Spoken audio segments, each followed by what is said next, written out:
I've turned my camera around the other way to see if that helps with me looking at the lens. I know I've done this before and it doesn't work because I forget and then I start looking here and whatever, but I'm going to give it a go and look at the lens. Um, yeah, about the F word. Um, every so often I have a comment on various vlogs where I've said the word fuck, and um, the people commenting are very unhappy about me using that word, and talk to me like my mother, and it's disgraceful and you shouldn't do that, a woman of your age and your education, and all that bollocks. And um, I sort of think I need to talk about why I use it. And I was reminded that I first heard the F word when I was about 5 or 6. So that would have been 61, 62. And I can see it in my mind. I can see the scene in my head right now. My older sister, who would then have been maybe 11 or 12, was at the end of the garden path, the front garden path, with the boys up the road. Um, and one of them was obviously using the fuck word, or what, but they all were. I don't know. And all I remember is Mum going absolutely apeshit because they were using the fuck word and they shouldn't be using it, and um, la la la. And interestingly, I probably wouldn't have noticed, I wouldn't have remembered the incident or anything had Mum not made such a song and dance about it. But because she did, it became such a thing. I haven't ever forgotten it. It's not something that I like think about every day, but because of this whole you really shouldn't swear and stop using that word, and people telling me to stop and do what they want rather than what I want, it's come back into my head. Um, so there will have been a period in my life. I mean, I didn't grow up swearing. It wasn't how I was brought up. My parents didn't. I think that probably the most they said was bloody. I'm sure they certainly didn't swear. And there would have been a period in my life where I didn't swear in the way I do now. When you're bringing up your kids, you don't use swear words in front of them. You don't want them to, be brought up swearing, just as I wasn't brought up swearing. Um, and I remember there was a particular word I used. I think it was bullshit. I can't remember whether it was that, when my daughter was between 12 and 15 months. And I remember I stopped using that when she started to test it out. I can visualize her going up the stairs. So she's climbing. We were in one of those small houses where the stairs are in the living room, and she's climbing up the stairs on all fours, saying bullshit. So I thought I'd better stop saying that. So then you go through this period of time where your children are growing and you don't swear. I didn't swear. I'm not going to say you don't swear, because I know lots of kids are brought up in households that use swear words. But my kids most of the time weren't. I mean, I'm not sure what they would say if they when they see this. I say when they see this because I know Joe doesn't really look. Phil probably not, but I don't know what they would say. But I don't think I swore a lot when they were kids. Um, and I suppose I continued in that vein, um, because what I later understand is that we're all sort of suppressed in a way, oppressed, so that we don't express ourselves quite so liberally, and we have to. I mean, I'm quite capable of finding other words if I want to. I am educated enough to find other words, but my preference now is to use the F word because it releases, for me, that rage. It expresses that rage succinctly. In fact, I don't use the C word. It slips out of my mouth sometimes. I hate it. I always apologise for it, but sometimes something really gets me just so much that, and it's normally a person, it's normally something some stupid twat is doing on the road, or some stupid fucking politician on the telly is doing, and then sometimes I might use that or want to use that, but that isn't a word I use. But fucking has less cachet nowadays than it used to. It's used a lot. It's not such a big deal. And I suppose unless you're of a certain age, and the person that commented, I think in oh, I don't know, a couple of videos back, a couple of vlogs back, you know, is of a certain age, and I'm thinking, but it's sort of a it's asking me, suggesting that I should change my behaviour to make you feel more comfortable, when actually I feel comfortable using that word when I'm feeling angry and outraged about something, which is quite often. So it came up again, the F word, when I was working with Mark and with some other colleagues at a day hospital, a psychiatric day hospital in Kent.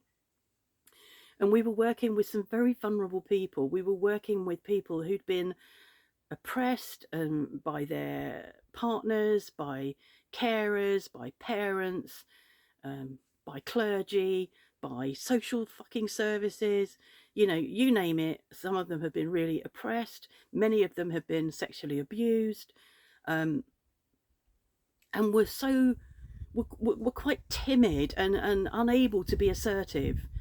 And we did quite. I'm just going to move this. This is really irritating me. There, that'll learn you.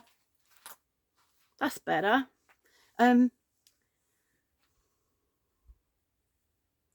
So yes, they were timid and vulnerable and weren't able to stand up for themselves, and didn't dare stand up for themselves because of the consequences. You know, the consequences were more abuse, physical, sexual, verbal. So in some of our groups that we ran and that we facilitated, some of particularly psychodrama, which was the group that Mark facilitated.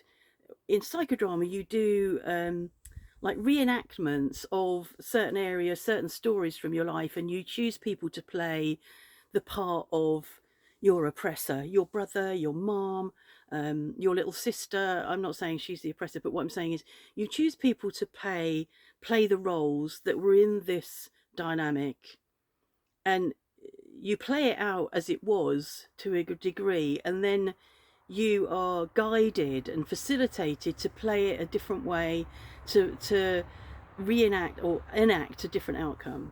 And quite often there would be encouragement to stand up, you know, and say, fuck off, don't you dare, don't touch me, fuck off. And it's empowering for really vulnerable victims. It's empowering to be able to voice those things that we all get told, you mustn't say, you mustn't do that, you mustn't do that. So to a large degree, that's why I'll use it now. I use it because I know I can. Nobody can say to me, you mustn't do that. I'm a 67-year-old woman who can make her own choices about her language. So when somebody comes along on my vlog and says to me, oh, you really shouldn't be saying that, it's disgusting, you know, a woman of your age and education, it's like, well, fuck off. Yeah, okay, so I've had a reasonable education. I've had a good education, but it doesn't mean I can't say fuck. It's not. I think there's a whole, again, probably my mother's generation and the generation above me that was taught that those sort of words are common. Only common people say those words, and it's not true. Educated people can use those words. There's no harm in it. It harms nobody. If you don't want to watch it, then you can fuck off. But it's not harming anybody. All of my vlogs, I have to, when I publish them, set them up to be published, I have to say that they're not for children. So they're not for children. So if children are watching them, I haven't published them for children. And even if children see that, they see far worse on the internet than me saying fuck. So that's the story of the F word. And I won't be stopping, and I won't stop what I'm doing. I won't stop speaking out about things that I feel are wrong. I won't stop speaking up for people that can't speak for themselves. I have a very strong sense of fair play and justice, and what I see going on in the world is not that. And so I won't stop speaking up. I won't stop mentioning Brexit. I won't stop mentioning British politics, because that's where most of my life, up until 16 years ago, was in that domain. Um, I won't stop talking about that. And you can tell me to stop. Why do you think it's okay to tell me to stop? Why are you there? Why are you watching my vlogs if you want me to stop? Go away. Look at something else. Finally, I'm not going to do it today because I'm not prepared for it. As usual, I haven't scripted. There's no script. There's no bits of paper. See? No hands. Michael Lambert, who I only discovered yesterday, I've linked to his vlog in a couple of previous vlogs. I only discovered him yesterday, and he is amazingly knowledgeable about British politics and Brexit and Liz Truss and probably Rishi Sunak, but I haven't looked at that one yet. So he remembers all the things. It's like in my head I think, oh, what was it? What was that about Liz Truss? And he just, I don't know whether he remembers it, but he's obviously well read, and his delivery style is not how I deliver. So it's not dynamic, it's not in your face, there's no swearing, he's very restrained, but he's incredibly knowledgeable. And I would encourage you to go and look at his vlogs if you're interested in Brexit and politics, British politics. But in the last couple of vlogs, he read out some of the comments at the end of the vlog, and it's really entertaining. And if I might do that at the end, not today, but I might do that at the end of a couple of vlogs of, you know, some of the entertaining comments. There was somebody whose name I can't remember, somebody Fraser, who wrote in all capital letters, rah rah rah rah rah rah rah, as all I could think about was an old lady who turned her hearing aids off, shouting because she thought nobody could hear her. That's all. Oh, Fraser. Was it Robert Fraser? Maybe. What a tosser. What a tosser. You know, because as soon as somebody is writing in capitals, you're automatically thinking, fuck off. Okay. And on that note, I'm not going to tell you to fuck off. But on that note, have a good day.